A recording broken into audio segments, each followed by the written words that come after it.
Resident Evil. Today, the franchise is very known for its multiple mainline game spin-offs and remakes.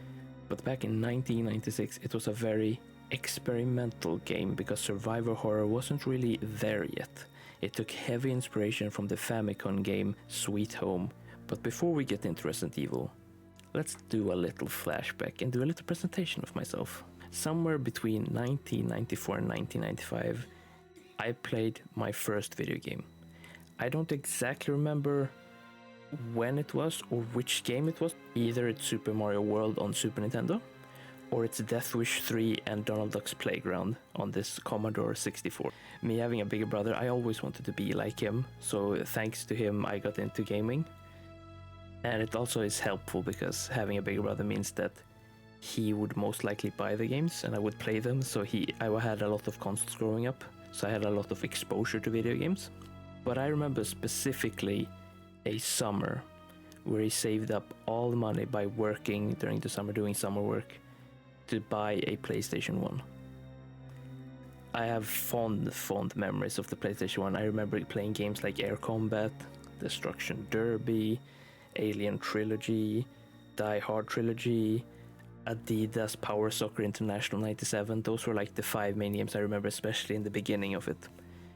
Then we started getting PlayStation magazine, like the demo discs. We first started getting the Swedish Superplay magazine, which also had demo discs. Then they stopped having demo discs, so we got the PlayStation official magazine, which had also demo discs. One day, I think around April or May 1998, Resident Evil 2 demo came home. And it was such a different style of game that I've never played before. The game itself was a survivor horror, but more actiony. If you go by today's standards, it was more actiony than most survivor horrors by the time, but it was so gripping. Zombies, lickers, and other kind of enemies were after you at the same time. Resident Evil was so different compared to the other games that I played. There was Air Combat as a flight simulation action game. Destruction Derby is a racing game where you pretty much just destroy other people's cars. Adidas Power Soccer is literally just football. Die Hard Trilogy is Die Hard, so it has a mixture of like third person, driving, and a railgun shooter. And last, the Alien Trilogy is a Doom clone.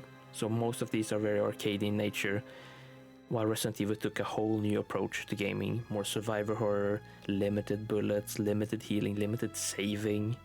So it was totally different for me, and it was a challenge at first, but me being a big Aliens fan, like I remember being a little kid and just watching that movie and being so gripped by Ellen Ripley. I idolize Ellen Ripley, I'm a massive Aliens fan. Like, how couldn't you be? She's a fucking badass female just destroying xenomorphs, so it's very easy for me. And it's funny because at around 98, I also got into PC gaming, and I got into a game called Doom, which is also funny because Doom was supposed to be an Alien game, but they didn't get the rights and blah blah blah. But I'll get to that game later on in another video. After playing the Resident Evil 2 demo, we really wanted the game, so instead we decided on getting the first game first. So around December 1998, I got it. But me being a little kid back then, and I couldn't wait for stuff because being a little kid, and I had ADD. So my father and my mother let me open one package, a Christmas present, early, and that was Resident Evil. And it was quite the experience to play that game. But there was a problem with Resident Evil and me. That was because I was 6 years old when I got the game, pretty much. And I was a bit too afraid to play it by my own, And me being afraid to play it by my own is also a problem because I can't continue in the game. But that's where the interesting thing happened. It's because my father took an interest in the game, and he liked how it looked, and it made him curious. So he decided that he wanted to play it, because we also had a guide from the Superplay magazine, the Swedish Superplay magazine, that had a full game through guide. So you could just go from point A to point B without any problems, and my father is really good at building, so I was like, okay, we'll just follow these details from A to B. So back then I would go to preschool, and I would wait every single day. I hoped, I was like, oh fuck, I just want to go home so we can watch my father play Resident Evil, I can go home. So every day in preschool, for at least 2 weeks, I would just wait, oh fuck, I want to go home, I want to see my father play Resident Evil. My first session of Resident Evil didn't last so long. Even the main menu freaked me out, but even if it looks comically bad today, back then it freaked the shit out of me.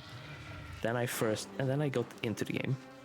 I skipped the intro with the dogs and stuff like that because I have ADD, so I just wanted to go as fast as possible through it. I start the game, I go through the first corridor, go through the second corridor, I go to the end of the corridor, and then suddenly this zombie starts eating another human being. I'm like, okay, it's fine. But it has this turning animation when it just turns slowly and looks at you. It looked into my soul. It had the music that was scary. So I just went up and just shut down the PS1 instantly. I was like, nope, I ain't having any of that shit ever again, and I never touched the game again myself because I was fucking scared of it. That was 6-year-old Penguin back then, very scared. I still have this eerie feeling that me remembering my younger self playing it, and I still get that eerie feeling today playing that part, for sure. Then you have the famous L hall, the L corridor in the beginning, that has the biggest jump scare in the game, pretty much, because I don't think there's a lot of jump scares in the game, really jump scares. So you just walk through the corridor, and then suddenly to your right, boom, the fucking window explodes and a dog pops in the window. So you have just a few minutes to react to it. Either you pick up your gun or shoot, or you run through the hall and you go to the next one. But also remember, further in the game, when my father played through it, he walked through that same corridor later in the game, and there was no dogs, but big fucking spiders. That freaked me out because me being an arachnophobe, that part scared the shit out of me because I always thought, okay, that L corridor is just dogs. But then suddenly with the spiders that showed up, I was like, what the fuck? So even for 10 years after that, I used to go the long route instead, through the mansion, instead of having to walk through that corridor because I didn't want to see the spiders, and I didn't know when they showed up. It was until recently I know it's okay, when you move past a certain part of the game, the dogs will be replaced with spiders, but back then I didn't know that, so I just skipped that fucking part. So yeah, fuck spiders. The game has very cheesy voice acting, and the story itself is nothing special, and it's not really that good, but it makes up for it with the amazing music and astonishing sound effects. Back then, you never had these kind of specific sound effects in games. At least the walking sound effects, you have walking before, but specifically walking on different environments. The game, you walk on steps, you walk through wooden steps, metal steps, or you climb up some stairs, you walk on outside on cement.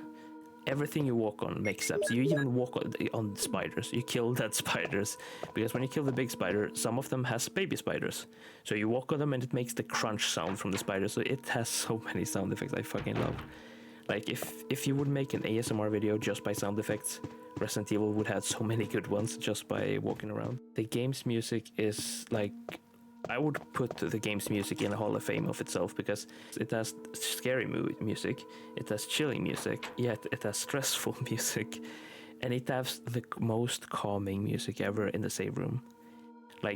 All the stress you go through the game, and all the chilling and unnerving and eeriness you feel, when you walk into the save room, it plays this chill melody, and you can chill out because you know you're safe. Within this little door, you're safe. You can go to your chest. You can drop all the things in your chest. You can save if you have save ink ribbons. Ink ribbons made it so you can save, so you can just continue at any time. That's the save feature the game had.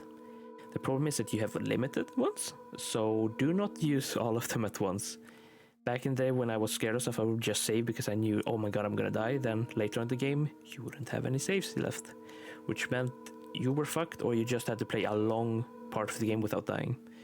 So hopefully you wouldn't walk into anything poisonous, because that is a pain in the ass. This game means a lot to me because of me getting to play through with my father, and I give him a lot of credit because he doesn't play a lot of games. So to him, this was a real challenge, and Resident Evil isn't that easy of a game either. So for someone who's totally new to it, it took a lot of times to actually play through it all the way, and there was a lot of deaths, a lot of cheap deaths, especially sometimes, but you just restarted, played it, and you learned it again. So it was like trial by error.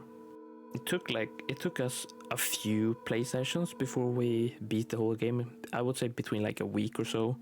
At the same time, I give him a lot of credit for it because he came home from work. He would probably sleep like 4 hours, go to work for 8 hours in a very stressful and hard job, come home, eat, and directly play the game with me, which like it means incredibly much to me because he should have probably just went to bed instead, but he decided no, let's play this game, which was a lot of fun for me, especially because he's a Finnish person, he's a workaholic. Most Finns are, and most Finns know that as well. Specifically as well because I have a lot of memories of playing games with my brother. I spent a lot of mornings with my mother as well because she would work on the evenings. So I have a lot of stuff that I can share with my mother and my brother, but my father would always be working so hard, and I didn't want to interfere a lot with him because he needed to sleep, because he needed to have the energy for next day to work and such stuff. That's why this game means a lot to me, because I got to spend time with my father, which was like bonding time for us, which was really cool. Nowadays I spend a lot of time with him because he teaches me so much stuff about like building, driving, and a lot of like life stuff that nobody teaches you about, but you live through it, so you learn about it. That's how he does it for the most part. And that's why I would put this game better than Resident Evil 2, even if Resident Evil 2 is better in every single way. I just like the first one even more because it's so nostalgic to me, and it brings up a really good memory that I had of my father playing it from beginning to end when he never pretty much beat the game. He would play some games, like he liked FPS games, he liked driving games, and he liked airplane games, like when you airplane or helicopter games that you would just drive around and shoot stuff. But he never played the game fully from beginning to end, but he did with this game, and I give him a lot of credit for that, and that it means a lot to me because I had so much fun playing it with him. So, and that's how I got into Resident Evil series, and I love the series even to for today. That's why I play it even on Twitch right now. I'm playing Resident Evil 5 with Got Bit Fever at the moment. So yeah, Resident Evil is an awesome franchise, and it's an awesome memory for me. It's a cool thing for sure. Resident Evil ended up becoming very successful franchise for Capcom. It spawned like 9 to 10 main series games, spawned remakes, spin-offs, movies, novels, and shit like that. So they earned a lot of money from this little like experimental horror, survival horror game, pretty much. In this series of videos, I wanted to focus more on memories than the actual gameplay or actually reviewing the games. That's not my point of these videos. I just want to talk about memories and games that meant a lot to me growing up, or like games that just means a lot to me because of specific events and stuff like that. We're gonna have a lot more of them. I'm not gonna say which one is gonna be the next video, but I'm gonna be working on them because I have written down a lot of episodes at the moment of what games I want to talk about, and games that I have a lot of memories about and a lot of funny moments. Most of the recent ones will have like videos connected to them of stupid shit we've done in the games, but for all the parts I don't have any video material. I will just use like memories and stories and just cut in some clips as well with that. And if you want to follow me, of course, I stream on Twitch, thepenguin_71. I'm streaming about like 3 to 4 times a week now, so you can just join in. I have the Discord I can link underneath as well on YouTube if you want to join that as well. And yeah, this was the first episode. So until next time, love y'all. Bye.